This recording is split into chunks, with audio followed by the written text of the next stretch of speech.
हज़रत मुआविया के बार बार कहने पर हजरत उस्मान ने उन्हें साइप्रस पर हमला करने की इजाजत दे दी, लेकिन हजरत उस्मान ने कहा कि तुम एक ही शर्त पर नेवी बना सकते हो कि अगर वाकई तुम कश्तियों पर जंग करना इतना ही आसान समझते हो तो फिर इस जंग पर तुम सारे जनरल्स अपनी बीवियों को भी साथ लेकर जाओ। बहुत ही मुश्किल।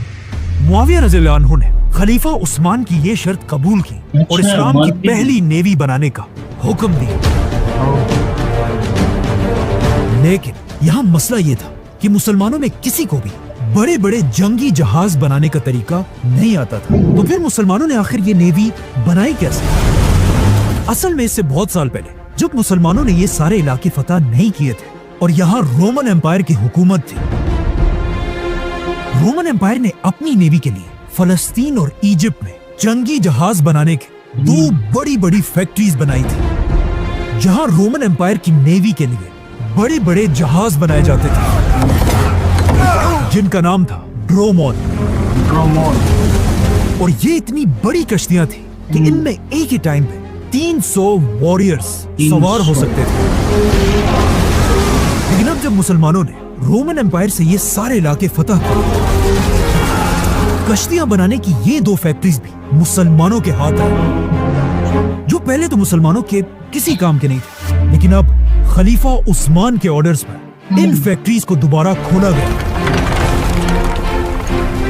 और मुआविया रज़ियल्लाहु अन्हु ने क्रिश्चियन इंजीनियर्स को अपने पास बुलाया कि अब रोमन एम्पायर के लिए नहीं बल्कि हमारे लिए समंदरी जहाज बनाओ।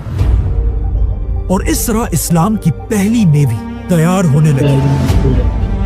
जैसे ही कुछ कश्तियां तैयार हुई तो खलीफा उस्मान के ऑर्डर्स के मुताबिक हजरत मुआविया और उनके जनरल्स अपनी बीवियों को साथ लेकर साइप्रस फतह करने के लिए रवाना हुए।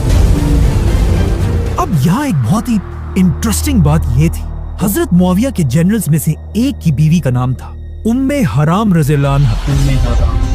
ये वही उम्मे हराम थी जिन्होंने आप सल्लल्लाहु अलैहि वसल्लम से कहा था कि या रसूलल्लाह, आप दुआ करें कि मैं भी उस फौज में शामिल हूँ। तो आप सल्लल्लाहु अलैहि वसल्लम ने उन्हें जवाब दिया कि आप उस फौज में जरूर होंगे। जैसे ही मुसलमानों की फौज साइप्रस पहुंची, साइप्रस के सारे लोगों ने मुसलमानों के सामने सरेंडर कर दिया।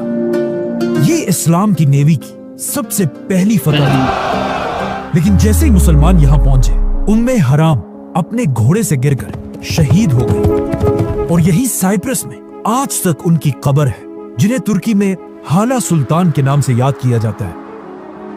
इसके बाद अगले 4 साल तक साइप्रस मुसलमानों के कंट्रोल में रहा, लेकिन 4 साल बाद जब मुसलमानों की नेवी में